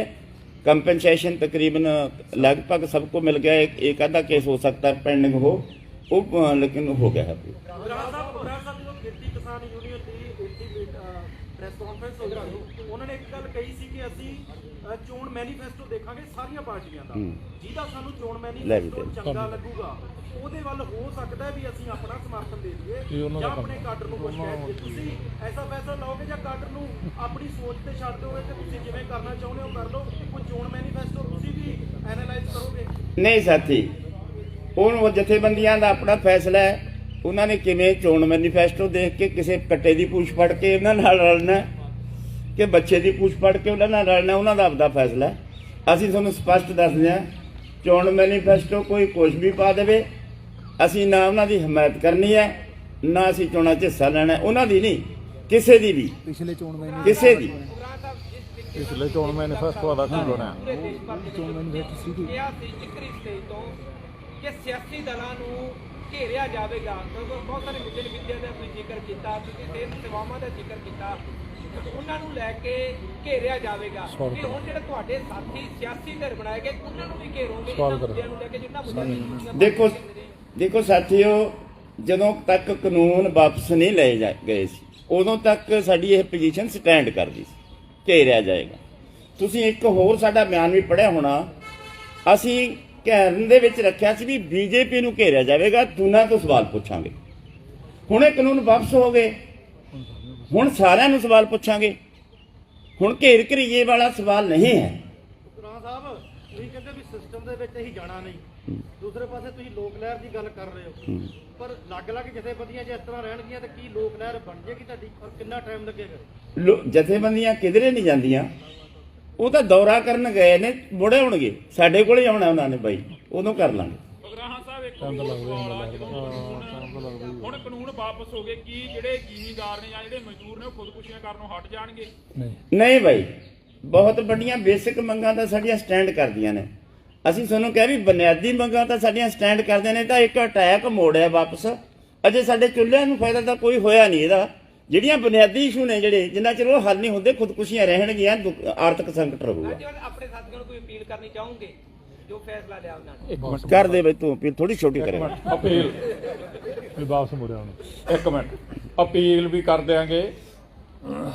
ਮੈਂ ਜਿਹੜੀ ਗੱਲ ਸਾਫ਼ ਕਰਨੀ ਚਾਹੁੰਦਾ, ਜਿਹੜਾ ਇੱਧਰੋਂ ਸਵਾਲ ਆਇਆ ਸੀਗਾ ਚੋਣ ਮੈਨੀਫੈਸਟੋ ਦਾ, 1952 ਤੋਂ ਜੋ ਪਹਿਲੀ ਇਲੈਕਸ਼ਨ ਹੋਈ ਉਦੋਂ ਤੋਂ ਲੈ ਕੇ ਚੋਣ ਮੈਨੀਫੈਸਟੋ ਚੱਕ ਲਓ ਸਾਰੀਆਂ ਪਾਰਟੀਆਂ ਦੇ A to Z, ਕਿਸੇ ਨੇ ਆਪਦੀ ਉਹ ਚੋਣ ਮੈਨੀਫੈਸਟੋ ਦੇ ਵਾਅਦੇ ਪੂਰੇ ਨਹੀਂ ਕੀਤੇ। ਅਸੀਂ ਕਿਉਂ ਕਿਸੇ ਦਾ ਚੋਣ ਮੈਨੀਫੈਸਟੋ ਵੇਖ ਕੇ ਉਹਦੀ ਹਮਾਇਤ ਕਰਾਂਗੇ? ਅਸੀਂ ਤਾਂ ਉਹਦਾ ਅਮਲ ਵੇਖ ਕੇ ਦੇਖਾਂਗੇ। ਹੋ ਸਕਦਾ ਕੱਲ ਨੂੰ ਇਹ ਜਥੇਬੰਦੀਆਂ ਆ ਜਾਣ ਤਾਕਤ ਵਿੱਚ, ਕਿਸਾਨਾਂ ਦੇ ਆਹ ਮਸਲੇ ਹੱਲ ਕਰ ਦੇਣ ਜਿਹੜੇ ਅਸੀਂ ਤੁਹਾਡੇ ਸਾਹਮਣੇ ਰੱਖੇ ਆ, ਜ਼ਮੀਨਾਂ ਦੀ ਵੰਡ ਵਾਲੇ, ਸੂਦਖੋਰੀ ਵਾਲੇ, ਹੋਰ ਬੁਨਿਆਦੀ ਵੱਡੇ ਮਸਲੇ, ਸਾਮਰਾਜੀਆਂ ਦੀ ਜਕੜਾਂ ਤੋੜਨ ਵਾਲੇ, ਇਹ ਹੱਲ ਕਰ ਦੇਣ, ਦੇਖ ਲਾਂਗੇ। ਪਰ ਅੱਜ ਬਿਲਕੁਲ ਨਹੀਂ। ਕੋਈ ਦੂਜੀ ਗੱਲ ਅਸੀਂ ਅਪੀਲ ਇਹ ਕਰਨੀ ਚਾਹੁੰਦੇ ਹਾਂ ਪੂਰੇ ਕਿਰਤੀ ਸਮਾਜ ਨੂੰ, ਕਿਸਾਨਾਂ ਨੂੰ ਵੀ, ਖੇਤ ਮਜ਼ਦੂਰਾਂ ਨੂੰ ਵੀ, ਸਨਅਤੀ ਮਜ਼ਦੂਰਾਂ ਨੂੰ ਵੀ, ਪੱਤਰਕਾਰ, ਵਕੀਲ, ਬੁੱਧੀਜੀਵੀ, ਸਾਰਿਆਂ ਨੂੰ ਕਿ ਆ ਜਿਹੜੀ ਦੇਸ਼ ਦੀ ਸਭ ਤੋਂ ਵੱਡੀ ਜਮਾਤ ਹੈ ਕਿਰਤੀ ਜਮਾਤ, ਇਹਦੇ ਨਾਲ ਜਿਹੜੀਆਂ ਹੋਰ ਸਾਰੀਆਂ ਕਿਰਤੀ ਜਮਾਤਾਂ ਹੈ ਇਹਨਾਂ ਦੇ ਹਿੱਤਾਂ ਵਾਸਤੇ ਜਿਹੜੀ ਅਸੀਂ ਗੱਲ ਕਹੀ ਆ ਸੰਘਰਸ਼ਾਂ ਨੂੰ ਹੋਰ ਕਰੜੇ ਕਰਨ ਵਾਲੀ, ਹੋਰ ਮਜ਼ਬੂਤ ਕਰਨ ਵਾਲੀ, ਉਹਦੇ ਵਿੱਚ ਆਪਦਾ ਯੋਗਦਾਨ ਪਾਓ। ਜਿੰਨਾ ਚਿਰ ਇਹ ਲਹਿਰ ਨਹੀਂ ਖੜੀ ਹੁੰਦੀ ਉਹਨਾਂ ਚਿਰ ਬੇਸ਼ੱਕ ਜਿਹਦਾ ਜੀ ਕਰਦਾ ਵੋਟਾਂ ਵੀ ਜਿੱਥੇ ਜੀ ਕਰਦਾ ਪਾ ਲਓ। ਅਸੀਂ ਨਹੀਂ ਕਹਿਣਾ ਵੀ ਇਹਨੂੰ ਪਾਓ ਤੇ ਇਹਨੂੰ ਨਾ ਪਾਓ, ਇਹ ਸਾਡੀ ਨੀਤੀ ਨਹੀਂ ਹੈ। सर एक क्लियर कर सर 15 जनवरी को संयुक्त किसान मोर्चा की बैठक हुई, क्या उसे स्थगित किया गया है? और 15 मार्च को केंद्र सरकार ने विज्ञान भवन दिल्ली में बैठक बुलाई है, क्या आपको भी इसका न्योता आया है बैठक में? देखिए सर, 15 वाली मीटिंग में पहले बोल चुका हूँ, वो स्टैंड हमारी कर रही है, लेकिन दूसरा सद्दा हमें नहीं है। और बोलो, और बताएं, कोई सवाल नहीं। ਸਰ ਹੱਲ ਕੀ ਨਜ਼ਰ ਆਉਂਦਾ? ਅਸੀਂ ਵਾਰ-ਵਾਰ ਹੱਲ ਦਾ ਰਹੇ, ਕੀ ਇਕੱਲਾ ਵਿਰੋਧੀ ਹੱਲ ਆਉਂਦਾ ਹੈ? ਮੇਰਾ ਸਵਾਲ ਇਹ ਹੈ ਕਿ ਪਾਰਲੀਮੈਂਟ ਸਿਸਟਮ ਮੇਰਾ ਤੁਹਾਡੇ ਸਵਾਲ ਦਾ ਜਵਾਬ ਇਹ ਹੈ ਵੀ ਕਾਨੂੰਨਾਂ ਦਾ ਸਿਰਫ ਅਸੀਂ ਵਿਰੋਧ ਹੀ ਕੀਤਾ ਕਿ ਹੱਲ ਕੀਤਾ? ਮੈਨੂੰ ਇਹ ਜਵਾਬ ਦਿਓ। ਵਿਰੋਧ ਕੀਤਾ, ਵਿਰੋਧ ਤੋਂ ਹੱਲ ਹੱਲ ਵੀ ਨਿਕਲਿਆ ਨਾ। ਸਵਾਲ ਮੇਰਾ ਉਸ ਤੋਂ ਜੇ ਕਿਸੇ ਦਾ ਵਿਰੋਧ ਨਹੀਂ ਹੋ ਤਾਂ ਹੱਲ ਕਿਵੇਂ ਹੋ? ਨਹੀਂ, 2 ਮਿੰਟ ਸਰ, ਜਿਹੜੀ ਜਗ੍ਹਾ ਤੋਂ ਕਾਨੂੰਨ ਬਣੇ ਹੈ, ਹਾਂ। ਜੇ ਕਾਨੂੰਨ ਬਣਦੇ ਹੀ ਨਾ ਤਾਂ ਤੁਹਾਨੂੰ ਵਿਰੋਧ ਕਰਨ ਦੀ ਲੋੜ ਹੀ ਨਾ ਪੈਂਦੀ। ਮੇਰਾ ਸਵਾਲ ਉੱਥੋਂ ਹੁੰਦਾ ਹੈ। ਬਈ ਜੇ ਤੂੰ ਕਰਜਈ ਹੋਵੇਂ ਤੈਨੂੰ ਤਾਂ ਪਤਾ ਲੱਗੇ। ਮੈਂ ਤਾਂ ਕਰਦੇ ਹੀ ਕਰਜਈ ਜਿਹੜਾ ਬੰਦਾ ਹੁੰਦਾ ਨਾ, ਉਹ ਖਾਲੀ ਪ੍ਰਨੋਟਾਂ ਤੇ ਵੀ ਦਸਤਖਤ ਲਾਉਂਦਾ ਹੈ, ਛੋਟਾ ਉੱਥੋਂ ਕਾਨੂੰਨ ਉਹ ਅੰਗੂਠੇ ਵੀ ਉੱਥੇ ਲਾ ਲੈਂਦੇ ਨੇ ਵੀ ਖਾਲੀ ਪ੍ਰਨੋਟ ਤੇ ਖਾਲੀ ਕਾਗਜ਼ ਤੇ ਅਸੀਂ ਜੋ ਮਰਜ਼ੀ ਲਿਖ ਲਈਏ। ਉਹ ਕਰਜਈ ਸਾਡੀ ਹਕੂਮਤ ਹੈ ਜਿਹੜੀ ਵਿਦੇਸ਼ੀ ਸਾਮਰਾਜੀ ਮੁਲਕਾਂ ਦੀ, ਵਿਸ਼ਵ ਸੰਸਥਾ ਤੇ ਸੰਸਾਰ ਬੈਂਕ ਦੀ ਕਰਜਈ ਹੈ, ਕਠਪੁਤਲੀ ਹੈ। ਉਹਨਾਂ ਇੱਕ ਸੁਣੋ ਮੇਰੀ ਗੱਲ, ਕੋਈ ਸੰਸਾਰ ਬੈਂਕ ਕਿਸੇ ਦੇਸ਼ ਨੂੰ ਇਹ ਕਹਿ ਸਕਦਾ ਹੈ ਤੁਸੀਂ ਅਨਾਜ ਦੇ ਭੰਡਾਰ ਕਿਉਂ ਰੱਖੇ ਨੇ? ਕੋਈ ਵੀ ਨੀਤੀ ਇਹ ਕਹਿ ਸਕਦੀ ਹੈ ਵੀ ਤੁਸੀਂ ਐਜੂਕੇਸ਼ਨ ਹੈ ਪ੍ਰਾਈਵੇਟ, ਇਹ ਸਰਕਾਰੀ ਕਿਉਂ ਰੱਖੀ ਹੈ? ਕੋਈ ਸੰਸਾਰ ਬੈਂਕ ਦੀ ਕੋਈ ਤਾਕਤ, ਵੱਡੀ ਤਾਕਤ ਇਹ ਕਹਿ ਸਕਦੇ ਕਿਸੇ ਮੁਲਕ ਨੂੰ ਕਿ ਤੁਸੀਂ ਐਫਸੀਏ ਤੇ ਸਰਕਾਰੀ ਮੰਡੀਆਂ ਕਿਉਂ ਰੱਖੀਆਂ ਨੇ? ਇਹ ਦਾਖਲਅੰਦਾਜ਼ੀ ਕਿੱਧਰੋਂ ਬਣਦੀ ਹੈ? ਇਹਦਾ ਮਤਲਬ ਇਹ, ਜੇ ਮੈਂ ਤੁਹਾਨੂੰ ਕਹਾਂ ਵੀ ਤੁਸੀਂ ਕੁੜੀ ਦਾ ਵਿਆਹ ਕਰਨਾ ਹੈ, 20 ਬੰਦਿਆਂ ਤੋਂ ਵੱਧ ਨਹੀਂ ਬੁਲਾਉਣੇ, ਪੈਲਸ ਨਹੀਂ ਬੁੱਕ ਕਰਨਾ, ਮੀਟ ਸ਼ੀਟ ਨਹੀਂ ਬਣਾਉਣਾ, ਦਾਰੂ ਨਹੀਂ ਦੇਣਾ, ਤੂੰ ਗੂਠਾ ਲਾ ਕੇ ਆਵੇਂਗਾ ਜੇ ਕਰਜ਼ਈ ਹੋਇਆ ਬਾਈ। ਗੱਲ ਇਹੀ ਹੈ ਨਾ ਜੀ, ਜਿਹੜਾ ਕਰਜ਼ਾ ਚੜਾਇਆ ਹਕੂਮਤ ਨਹੀਂ ਚੜਾਇਆ ਨਾ। ਜੇ ਹਕੂਮਤ ਚੰਗੀ ਹੁੰਦੀ ਤਾਂ ਸ਼ਾਇਦ ਕਰਜ਼ਾ ਨਾ ਚੜਦਾ। ਔਰ ਕਰਜ਼ੇ ਦੇ ਕਰਕੇ ਅੱਜ ਜਿਹੜਾ ਤੁਸੀਂ ਕਹਿ ਰਹੇ ਹੋ ਕਿ ਨੀਤੀਆਂ ਜਿਹੜੀਆਂ ਲਾਗੂ ਕਰਾਉਣੀਆਂ ਪੈ ਰਹੀਆਂ, ਤਾਂ ਕਿਉਂ ਨਾ ਪਾਲਿਸੀਆਂ ਆਪਣੇ ਦੇਸ਼ 'ਚ ਵਧੀਆ ਲਾਗੂ ਕਰਕੇ ਉਹ ਕਰਜ਼ਾ ਉਤਾਰ ਕੇ ਆਪਣੇ ਦੇਸ਼ ਨੂੰ ਤੇ ਲੈ ਜਾਇਆ ਜਾਵੇ। ਗੱਲ ਦਾ ਜਵਾਬ ਤਾਂ ਸਾਡੀ ਦਾ ਬਾਈ ਆਪ ਹੀ ਦੇਤਾ। ਹੁਣ ਤਾਂ ਇਹੀ ਅਸੀਂ ਕਹਿੰਦੇ ਇੱਕ ਮਿੰਟ ਭਾਜੀ, ਹੁਣ ਤਾਂ ਵੈਸੇ ਸਾਡੇ ਸੀਨੀਅਰ ਮੀਤ ਪ੍ਰਧਾਨ ਨੇ ਗੱਲ ਸਾਫ਼ ਕਰਤੀ ਸੀ, ਜਿਹੜੀ ਸਦਾਮ ਹੁਸੈਨ ਦੀ ਮਿਸਾਲ ਦਿੱਤੀ ਹੈ। ਜਿੰਨਾ ਚਿਰ ਸਦਾਮ ਹੁਸੈਨ ਸਾਮਰਾਜੀਆਂ ਦਾ ਚੌਕੀਦਾਰ ਬਣ ਕੇ ਚੱਲਦਾ ਰਿਹਾ, ਅਮਰੀਕਾ ਦਾ ਤੇ ਹੋਰ ਸਾਮਰਾਜੀ ਦੇਸ਼ਾਂ ਦਾ, ਜਿਨ੍ਹਾਂ 6 ਦੇਸ਼ਾਂ ਨੇ ਹਮਲਾ ਕੀਤਾ ਸੀ ਫੌਜੀ ਹਮਲਾ ਇਰਾਕ ਤੇ, ਤੁਹਾਨੂੰ ਪਤਾ ਹੋਊ ਇਹ ਇਤਿਹਾਸ, ਉਹਨਾਂ ਚਿਰ ਉਹਨੂੰ ਕੁਝ ਨਹੀਂ ਕਿਹਾ। ਉਹ ਵੀ ਚੁਣਿਆ ਹੋਇਆ ਨੁਮਾਇੰਦਾ ਸੀ ਉੱਥੋਂ ਦੇ ਲੋਕਾਂ ਦਾ, ਰਾਸ਼ਟਰਪਤੀ ਸੀ ਉਹ ਦੇਸ਼ ਦਾ। ਉਹਨੂੰ ਵਰਤਿਆ ਇਰਾਨ ਤੇ ਹਮਲਾ ਕਰਨ ਵਾਸਤੇ, ਉਹਦੀ ਧਰਤੀ ਵਰਤੀ, ਉਹਦੀ ਫੌਜ ਵਰਤੀ। ਜਿਵੇਂ ਇਸ ਵੇਲੇ ਇੱਥੇ ਚੱਲ ਰਹੀਆਂ ਹੈਗੀਆਂ ਚਾਲਾਂ, ਕਿਸੇ ਵੇਲੇ ਪਾਕਿਸਤਾਨ ਦੇ ਖਿਲਾਫ ਸਾਡੀ ਫੌਜ, ਸਾਡੀ ਧਰਤੀ ਵਰਤੀ ਜਾ ਸਕਦੀ ਹੈ ਸਾਮਰਾਜੀਆਂ ਵੱਲੋਂ। ਪਰ ਜਦੋਂ ਉਹਨੇ ਆਪਦੇ ਦੇਸ਼ ਦੀਆਂ ਇਹ ਨੀਤੀਆਂ ਲਿਆਂਦੀਆਂ ਵੀ ਅਸੀਂ ਤਾਂ ਕੌਮੀਕਰਨ ਕਰਾਂਗੇ ਸਾਰੇ ਮਹਿਕਮਿਆਂ ਦਾ, ਅਸੀਂ ਸਾਮਰਾਜੀਆਂ ਦੇ ਗੁਲਾਮ ਨਹੀਂ, ਜਦੋਂ ਇਹ ਲਿਆਂਦੀਆਂ ਉਦੋਂ ਹੀ ਬਹਾਨਾ ਬਣਾ ਕੇ ਪਰਮਾਣੂ ਹਥਿਆਰਾਂ ਦਾ, ਜਿਹੜਾ ਬਾਅਦ 'ਚ ਸਾਰੀ ਤਲਾਸ਼ੀ ਲੈਣ ਤੋਂ ਬਾਅਦ 'ਚ ਸਾਬਤ ਹੋ ਗਿਆ ਵੀ ਕੋਈ ਪਰਮਾਣੂ ਹਥਿਆਰ ਨਹੀਂ ਸੀ, ਹੱਲਾ ਬੋਲਿਆ, ਸਾਰਾ ਮੁਲਕ ਤਬਾਹ ਕੀਤਾ ਤੇ ਉਹਨੂੰ ਫਾਂਸੀ ਟੰਗਿਆ ਵੀ ਤੂੰ ਕਤਲੇਆਮ ਕਰਾਤਾ, ਲੋਕਾਂ ਦਾ ਕਤਲੇਆਮ ਆਪ ਕੀਤਾ। ਇੱਕ ਮਿੰਟ ਮੈਂ ਭਾਵੇਂ ਲੰਮੀ ਹੁੰਦੀ ਗੱਲ ਸਮਝਣ ਕਿ ਫਿਰ ਟਾਈਮ ਲੱਗੂਗਾ, ਜੇ ਗੱਲ ਸਮਝਣੀ ਹੈ ਤਾਂ। ਇਸੇ ਤਰ੍ਹਾਂ ਹੀ ਚਿੱਲੀ ਦੇ ਵਿੱਚ ਅੱਜ ਤੋਂ ਘੱਟੋ ਘੱਟ 45 ਸਾਲ ਪਹਿਲਾਂ ਵੱਡੀ ਬਹੁਸੰਮਤੀ ਉੱਥੋਂ ਦੀ ਕਿਸਾਨਾਂ ਮਜ਼ਦੂਰਾਂ ਦੀ ਪਾਰਟੀ ਨੂੰ ਮਿਲ ਗਈ ਸੀ, ਵੱਡੀ ਬਹੁਸੰਮਤੀ ਉੱਥੋਂ ਦੀ ਪਾਰਲੀਮੈਂਟ ਦੇ ਵਿੱਚ। ਪਰ ਜਿੱਦਾਂ ਸਹੁੰ ਚੱਕਣੀ ਸੀ, ਜਿਹੜਾ ਸਿਸਟਮ ਦੀ ਗੱਲ ਕਰਦੇ ਆ, ਫੌਜੀ ਜਰਨੈਲਾਂ ਨੂੰ ਕਹਿਤਾ ਸਾਰੇ ਐਮਪੀ ਚੱਕ ਕੇ ਜੇਲ੍ਹ 'ਚ ਤਾੜਤੇ ਤੇ ਘੱਟੋ ਘੱਟ 5 ਸਾਲ ਜੇਲ੍ਹ 'ਚ ਹੀ ਤਾੜੀ ਰੱਖੇ, ਕੋਈ ਮੁਕੱਦਮਾ ਨਹੀਂ, ਕੁਛ ਨਹੀਂ, ਫੌਜੀ ਰਾਜ ਲਾਗੂ ਕਰਤਾ। ਆਹ ਸਿਸਟਮ ਦੀ ਤਾਕਤ ਆ ਇਹਨਾਂ ਦੇ ਹੱਥ 'ਚ, ਸਾਮਰਾਜੀਆਂ ਹੱਥ 'ਚ। ਇਹਦੇ ਮੁਕਾਬਲੇ ਦੀ ਤਾਕਤ ਜੇ ਬਣੂਗੀ ਫੇਰ ਕੁਛ ਬਣਨਾ, ਚੋਣਾਂ ਰਾਹੀਂ ਕੁਛ ਨਹੀਂ ਬਣਨਾ। ਆਹ ਤਜਰਬਾ 2 ਥਾਵਾਂ ਦਾ ਤੁਹਾਨੂੰ ਮੈਂ ਗਿਣਾਤਾ, ਹੋਰ ਬਥੇਰੀਆਂ ਮਿਸਾਲਾਂ ਹੈਗੀਆਂ ਦੁਨੀਆ ਦੇ ਵਿੱਚ। ਇਹ ਚੋਣਾਂ ਰਾਹੀਂ ਸਿਸਟਮ ਜਿਹੜੀਆਂ ਬੁਨਿਆਦੀ ਨੀਤੀਆਂ ਉਹ ਨਹੀਂ ਬਦਲੀਆਂ ਜਾ ਸਕਦੀਆਂ। ਜਿਹੜਾ ਐਸਐਸਐਮ ਬਣਿਆ ਜੀ ਕੀ ਉਹ ਹੁਣ ਸੰਯੁਕਤ ਕਿਸਾਨ ਮੋਰਚੇ ਦਾ ਹਿੱਸਾ ਰਹਿ ਪਾਵੇਗਾ? ਕਿਉਂਕਿ ਕੋਲ ਸਵਾਲ ਪੂਰਾ ਲੜੀ ਗੁਰਨਾਮ ਸਿੰਘ ਜੀ ਦਾ ਪ੍ਰੋਗਰਾਮ ਕਰਵਾਇਆ ਗਿਆ ਸੀ ਚੱਲਦੇ ਅੰਦੋਲਨ ਦੇ ਦੌਰਾਨ, ਔਰ ਉਸ ਪ੍ਰੋਗਰਾਮ ਦਾ ਆਰਗੇਨਾਈਜ਼ ਇਹਨੇ ਚੜੂਨੀ ਸਾਹਿਬ ਨੇ ਕੀਤਾ ਜੀ, ਤੁਸੀਂ ਸਸਪੈਂਡ ਕੀਤਾ ਸੀ।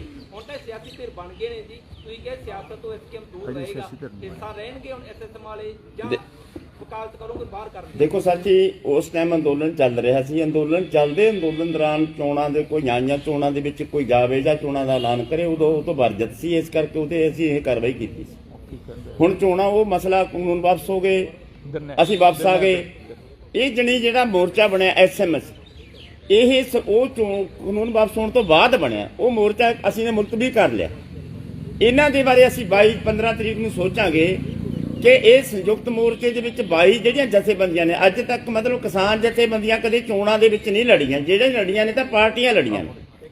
ਇਹ ਜੇ ਤਾਂ 22 ਦੀਆਂ 22 ਜਥੇਬੰਦੀਆਂ ਪਾਰਟੀ ਦੇ ਰੂਪ ਦੇ ਵਿੱਚ ਐਸਐਮਐਸ ਦੇ ਵਿੱਚ ਸ਼ਾਮਲ ਹੋ ਗਈਆਂ, ਫਿਰ ਤਾਂ ਇਹਨਾਂ ਬਾਰੇ ਸੋਚਿਆ ਜਾਊ ਵੀ ਇਹਨਾਂ ਦੇ ਨਾਲ ਰਿਸ਼ਤਾ ਕਿਹੋ ਜਿਹਾ ਰੱਖੀਏ। ਜੇ ਇਹਨਾਂ ਨੇ ਆਪਦਾ ਪੋਲੀਟੀਕਲ ਵਿੰਗ ਵੱਖਰਾ ਬਣਾ ਕੇ ਕੋਈ ਆਉਂਦੇ ਨੇ, ਉਹਦੇ ਬਾਰੇ ਵਿਚਾਰ ਚਰਚਾ 15 ਤਰੀਕ ਤੇ ਕੀਤੀ ਜਾਊਗੀ। ਇਹ ਏਜੰਡਾ ਬਾਕੀ ਇੱਕ ਮਿੰਟ ਬੇਨਤੀ ਸਾਰਿਆਂ ਨੂੰ, ਉਹ ਤਾਂ ਫੜਾਤੀਆਂ। ਆਹ ਜਥੇਬੰਦੀ ਵੱਲੋਂ ਇੱਕ ਪੈਂਫਲੇਟ ਛਪਵਾਇਆ ਹੋਇਆ ਹੈ, ਆ ਸਾਰੇ ਜਾਣੇ ਫੜ ਲਓ। ਉਹ ਦੇ ਦਿੱਤੀਆਂ। ਇਹ ਸਾਰੇ ਜਾਣਿਆਂ ਨੇ ਇੱਕ ਇੱਕ ਕਾਪੀ ਲੈ ਕੇ ਜਾਣੀ ਹੈ। ਰਾਜ ਸਾਹਿਬ ਇਹਦੀ ਵੈਸੇ ਪੂੰਜੀਵਾਦ ਦੇ ਟਾਈਪ ਦੀ ਲੱਗ ਰਹੀ ਜਿਸ ਤਰੀਕੇ ਬੰਤਰੇ ਦੀ ਅਮਲ ਵਸਤੂ ਇਹਦਾ ਤੱਤ ਦੇਖ ਲਿਓ, ਕੱਲਾ ਰੂਪ ਨਾ ਦੇਖਿਓ। ਆ ਨਹੀਂ ਪੂੰਜੀਵਾਦ ਸਾਹਮਣੇ ਜਾ ਕੇ ਇਹਦਾ ਤੱਤ ਦੇਖ ਲਿਓ ਜੀ, ਕੱਲਾ ਰੂਪ ਨਾ ਦੇਖ ਲਿਓ। ਠੀਕ ਹੈ ਜੀ। ਐਦਾ ਭਰਾਵਾ ਪੂੰਜੀਵਾਦ ਦੇ ਵਿੱਚ ਆ ਨਾ। ਆ ਲੈ ਲਓ ਸਾਰੇ।